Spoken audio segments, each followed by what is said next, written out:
Well, the treaty is really an upgrade of the original Treaty of Basseterre. Reason being that we've put in this new treaty three significant elements. One, they've delegated legislative authority in certain specific areas to the heads of government. Secondly, they now have a regional assembly of parliamentarians, which will come from the original parliaments in the islands. And thirdly, the OECS Commission now has a much more defined role in getting the interlocking arrangements between the countries and the OECS. So these, I think, are very, very significant changes which will lead to more efficient implementation of the policies that we have.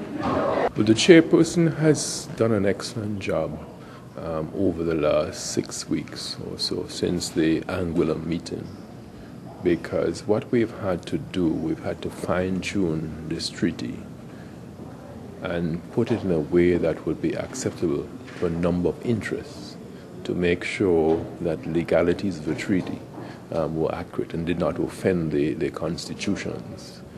And that required a certain level of patience and compromise, which the chairperson brought to the table, given his long experience in this particular matter.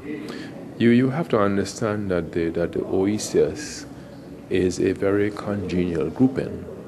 When the OECS heads meet, it is more like a quasi-cabinet than your normal arrangement where people make speeches. So the chairman is very much engaged in the running of the OECS, and that distinguishes us from other arrangements like CARICOM.